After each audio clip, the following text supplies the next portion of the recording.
Whoever is not against us is for us. நமக்கு எதிராக இராதவர் நம் சார்பாக இருக்கிறார். லூக்கா எழுதிய நற்செய்தி அதிகாரம் 9 இறை வார்த்தை 50. இது வாழ்வு தரும் கிறிஸ்துவின் நற்செய்தி. கிறிஸ்துவே உமக்கு புகழ். இறை இயேசு கிறிஸ்துவில் பிரியமான சகோதரர்களே சகோதரிகளே, தொலைக்காட்சி நேயர்களை இணையதளத்திலும் மற்றும் அனைத்து தொலைத்தொடர்பு சாதனங்கள் வழியாக இந்த ஆராதனையிலே பங்கெடுத்துக் கொள்கின்ற அனைத்து சகோதர சகோதரிகளே, நம் ஆண்டவர் இயேசு கிறிஸ்துவின் பெயரால் ஒருவர் பேயை ஓட்டுகிறார். பேயை ஓட்டும் பொழுது யோவான் நம் ஆண்டவரிடம் சொல்லுகிறார், ஆண்டவரே, உமது பெயரால் ஒருவன் பேய் ஓட்டுவதை நாங்கள் கண்டோம் என்று. அவனை தடுக்க பார்த்தோம், தடுக்க முடியவில்லை என்று. நம் ஆண்டவர் இயேசு கிறிஸ்து சொல்லுகிறார், நமக்கு அவன் பேயை ஓட்டட்டும், நமக்கு எதிராக இராதவர் நம் சார்பாக இருக்கட்டும் என்று சொல்லுகிறார். கிறிஸ்துவில் பிரியமானவர்களே, இன்றைய காலகட்டத்திலே பார்க்கும் பொழுது நிறைய பிரிவினை சபைகளும் நிறைய சபைகள் இருக்கிறது கிறிஸ்துவனுடைய பெயராலே. அங்கே அந்த திருச்சபைகளிலே தூய ஆவியினுடைய செயல்பாடு இருக்கிறதா என்ற கேள்வி நிறைய கத்தோலிக்கர்கள் மத்தியிலே இருக்கின்றது.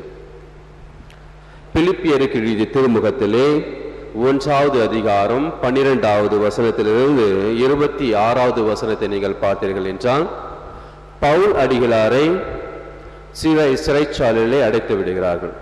அவரை சிறைச்சாலையில் அடைத்து விடும் பொழுது அவர் நற்செய்தியின் பொருட்டு நிறைய துன்பங்களை அனுபவிக்கிறார். அதற்காகத்தான் சிறைச்சாலையிலே அடைக்கப்பட்டார் என்று ஒரு குழுவினரும், மற்றொரு குழுவினர் இவர் பொய்யான கருத்துரைகளை தன்னுடைய பெயராலே எடுத்துரைத்தார், அதற்காகத்தான் அவரை சிறைச்சாலையிலே இட்டார்கள் என்று இன்னொரு குழுவினரும் மக்களிடையே பரப்பி வந்தார்கள்.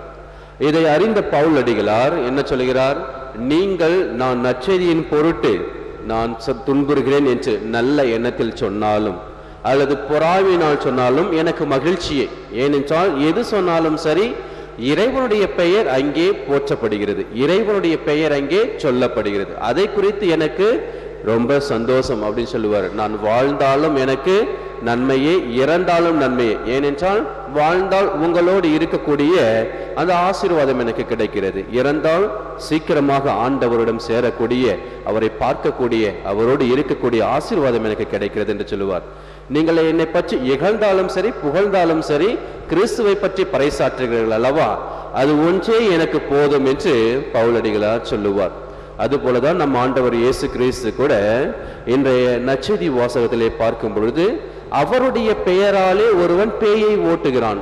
ஆண்டவர் அவர் என்னுடைய பெயராலே பேயை ஓட்டினால் ஓட்டட்டும், ஏனென்றால் நமக்கு எதிராக இராதவர் நமது சார்பாக இருக்கிறார் என்றால். பல சபைகளிலே உண்மையாக ஆவியின் எழுப்புதல் இருக்கலாம். நிறைய வேளைகளில் சில பேர் தங்களுடைய சுய விருப்பத்திற்காக அல்லது தங்களுடைய பிழைப்பிற்காக கிறிஸ்துவை பற்றி சொல்லலாம்.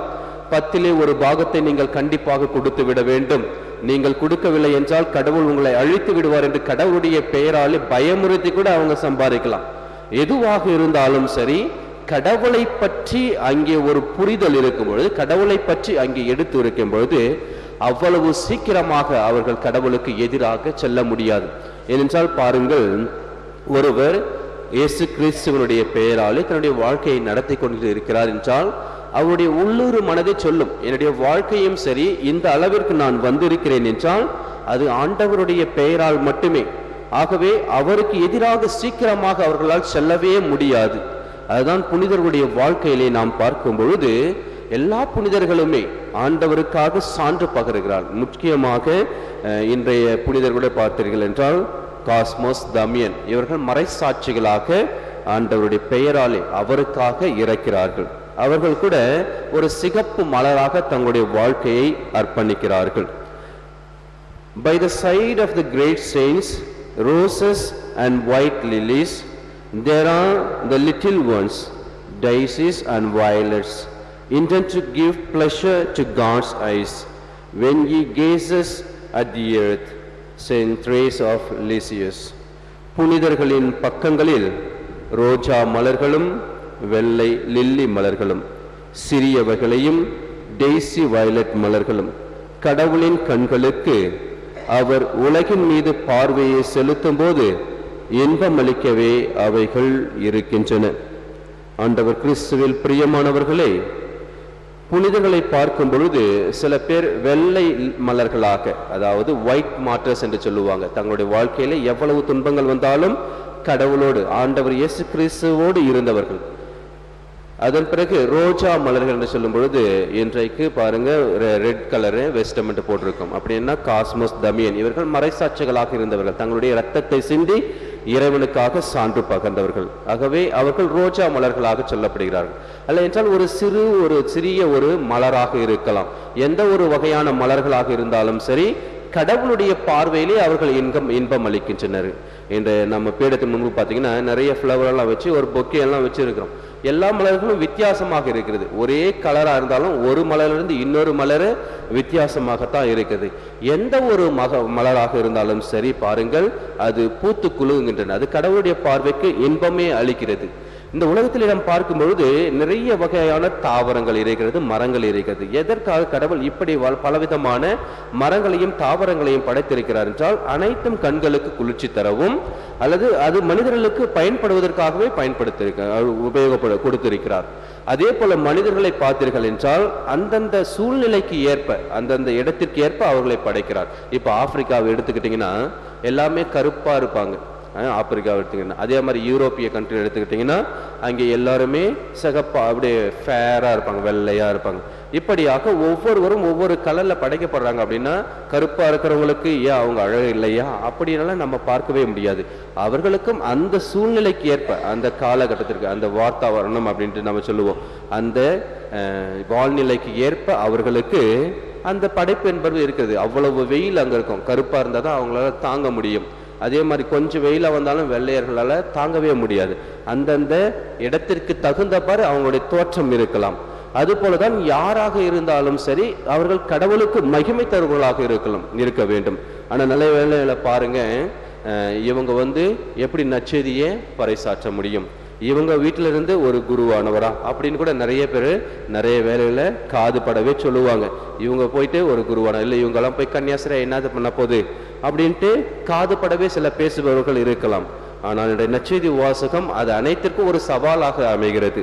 நமக்கு எதிராக இராதவர் நம் சார்பாக இருக்கிறார் என்று சொல்லும் பொழுது, யாராக இருந்தாலும் சரி கிறிஸ்துவை பற்றி பறைசாற்றுகளாக வாங்க, நீங்களும் கிறிஸ்துவை பற்றி பறைசாற்றுங்கள், நாங்களும் பறைசாற்றுகிறோம். ஆனால் அவரை பற்றி அவதூறாக பேசுவது என்பது ஏற்றுக்கொள்ள முடியாத ஒரு விஷயமாக இருக்கிறது.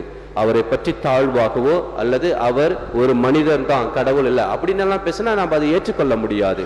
ஆனால் அவர் முழு மனிதனாக, முழு இறைவனாக இருக்கிறார் என்று சொல்லும் பொழுது, அவர்கள் யார் சொன்னா என்ன, நாம் அதை ஏற்றுக்கொள்ளக்கூடிய மனப்பக்குவம் நமக்கு இருக்க வேண்டும். உதிரி எனினும் எதிரி அல்ல, நமது பாதையில் நடப்பவர் நமக்கு அந்நியர் அல்ல. இயேசு மாக்காவியும். ஆண்டவர் இயேசு கிறிஸ்துவில் பிரியமானவர்களே, இந்த நற்செய்தி வாசகத்தில் பார்க்கும் பொழுது முதல்ல சீடர்களுக்கு மத்தியிலே யார் பெரியவங்க அப்படின்ட்டு ஒரு வாக்குவாதம் எழுது, நீயா நானா பெரியவன்ட்டு. அப்பொழுது ஆண்டவர் இயேசு கிறிஸ்து ஒரு சிறு குழந்தையை நீ முன்னிறுத்தி, இந்த சிறு குழந்தையை போல யார் இல்லையோ அவங்க விண்ணரசில புக முடியாது அப்படின்ட்டு அவங்களுக்கு சொல்லி, இந்த சிறு குழந்தையை போல் யார் இருக்கிறீங்களோ அவங்க தான் உண்மையில பெரியவங்க அப்படின்னு சொல்லுவாங்க. அப்ப அந்த டாபிக்கே ரொம்ப ஒரு வித்தியாசமான ஒரு கருத்தை தான் யோவான் சொல்லுவார். ஆண்டவரே உமது பெயரால நாங்க வேற ஒருத்தர் பேயை ஓட்டதை நாங்க பார்த்தோம் அப்படின்ட்டு. ஆண்டவர் ஒண்ணு சொல்றாரு, யோவான் ஒண்ணு சொல்றதா இருக்கும். ஏன்னா அது திசை திருப்புற மாதிரி இருந்தாலும் நம்ம ஆண்டவர் எப்படி கரெக்டா கனெக்ட் பண்றாருன்னு பாருங்க. நமக்கு எதிராக இராதவர் நம்மும் சார்பாக இருக்கிறார் அப்படின்னு சொன்னா, நீங்க பெரியவங்க சின்னவங்க யாருன்னு சொன்னாலும் அந்த யோவான் சொல்றாரு, இன்னொருத்தன் உங்க பெயரால அவன் பெயரை ஓட்டும் போது எங்களை விட அவன் பெரியவன் ஆயிடுவானா அப்படின்னு கேட்கும் பொழுது, அங்கே ஆண்டவர் சொல்றாரு, யார் ஒருவனும் தன்னை கடவுள் முன்னிலையில் தாழ்த்தி கொள்கிறானோ அவன் ஒருவன் தான் நிச்சயமாக கடவுளுக்கு எதிராக செல்லவே முடியாது. கடவுள் முன்னிலை தாழ்த்தி கொள்வது. இன்றைய முதல் வாசகத்திலே பார்க்கும் பொழுது யோபு கூட எல்லாமே பாருங்க, சாத்தான் போயிட்டு அனுமதி கேட்கிறான். ஒவ்வொன்னா ஒரு செய்தியை சொல்லும் பொழுது இன்னொருத்தர் வந்து சொல்லுவாங்க, ஒட்டங்கள் அழிஞ்சு போயிடுச்சு அப்படின்னுவாங்க, உங்க மக்கள் எல்லாம் மாண்டு போய் விட்டார்கள் என்று சொல்லுவாங்க. ஒவ்வொன்றாக சொல்லும் பொழுது யோபு எழுந்து தன்னுடைய ஆடியை கிழித்து கொண்டு தலையை மழித்து கொண்டு, நான் எப்படி என்னுடைய தாயின் கருவறையிலிருந்து வந்தேனோ அதே போல நான் திரும்பி செல்லுவேன், ஆனால் எல்லாம் புகழும் கடவுளுக்கே என்று சொல்லி கடவுளை இங்கே பழிந்துரைக்கவில்லை. ஏனென்றால் கடவுள் முன்னிலையிலே நாம் அவரால் படைக்கப்பட்டோம் என்று எப்பொழுது உணர்கின்றோமோ அவருக்கு எதிராக செல்லவே முடியாது. தன்னைத்தானே தாழ்த்தி கொள்பவன் உயர்த்தப்படுகிறான் என்று நம் ஆண்டவர் சொல்லுகின்றார். ஆகவே கிறிஸ்துவில் பிரியமான சகோதரர்களே, சகோதரிகளே, நாம் அவருக்கு சார்பாக இருக்கின்றோமா? நம்முடைய அன்றாட வாழ்விலே அவரை பற்றி நாம் சான்று பகர்கின்றோமா? இன்றைய சிந்தனைகளை இன்றைய நற்செய்தி வாசகம் நமக்கு எழுப்புகிறது. நம் ஆண்டவர் இயேசு கிறிஸ்து இங்கே முழுமையாக வீற்றிருக்கின்றார். அவரை பார்ப்போம். ஆண்டவரே, நீர் உம்மால் படைக்கப்பட்ட நாங்கள் உமக்கு எதிராக செல்லாமல் உம்மை பற்றி சான்று பகர வேண்டும் என்றும் புனித பவுலடிகளார் எப்படி சான்று பகர்ந்தாரோ அதே போல நாங்கள் கூட எங்களுடைய அன்றாட வாழ்க்கை போராட்டங்களின் வழியாக உமக்கு சான்று பகர வேண்டும் என்று மன்றாடுவோம். Lord Jesus, your grace knows no bounds. You give freely to the humble of heart, and you grant us freedom to love and serve others selflessly. May my love for you express itself in an eagerness to do good for others. ஆண்டவராகிய இயேசுவே, உமது இரக்கத்திற்கு எல்லை இல்லை. எளிய மனத்தோருக்கு நீர் இலவசமாய் தரும் சுதந்திரத்தை எங்களுக்கு தந்து தன்னலமின்றி பிறரை அன்பு செய்து பணியாற்றிட வரமருளும். உமக்காக என் அன்பினால் பிறருக்கு நன்மை செய்யவே ஆசிப்பேனாக. அன்பின் இறைவா, எங்களுக்கு தாழ்ச்சியான ஒரு உள்ளத்தை கொடுத்து நாங்கள் உமக்கு சான்று பகர வேண்டும் என்றும், யார் என்ன சொன்னாலும் சரி உமது மகிமைக்காகவே நாங்கள் உழைத்திட வேண்டும் என்று உம்மை மன்றாடுகின்றோம். இந்த காலை வேளையிலே இந்த ஆராதனையிலே பங்கெடுக்கின்ற ஒவ்வொரு சகோதரருடைய உள்ளத்தில் உள்ள ஒவ்வொரு தேவைகளையும் நீர் அறிந்து ஆசீர்வதிப்பவரே, குறிப்பாக படுத்த படுக்கையாக இருந்து நோயினால் வருந்தி கொண்டிருக்கின்ற அனைத்து சகோதரர்களையும் இந்த காலை வேளையிலே உமது பாதத்திலே சமர்ப்பிக்கின்றோம். ஆண்டவரே, அவர்களை தொட்டு ஆசீர்வதித்து அவர்களோடு இருந்தபடியாக உம்மை மன்றாடுகின்றோம். நாங்கள் உம்மை சந்தித்து உமது ஆசீர்வாதத்தை பெற்று எங்களுடைய அன்றாட வாழ்க்கையை திரும்ப செல்ல இருக்கின்றோம். இந்த வேளையிலே எங்களுடைய ஒவ்வொரு பணிகளையும் ஆசீர்வதித்துள்ளோம். நாங்கள் செய்யவிருக்கின்ற அனைத்து செயல்களையும் ஆசீர்வதித்துள்ளோம். நாங்கள் உமக்கு சான்று பகர்ந்து உமக்கு பிள்ளைகளாக இருந்து தாழ்ச்சியான மனதோடு உமக்கு சான்று பகிர எங்களுக்கு வரமருளும் இறைவா. ஆமீன்.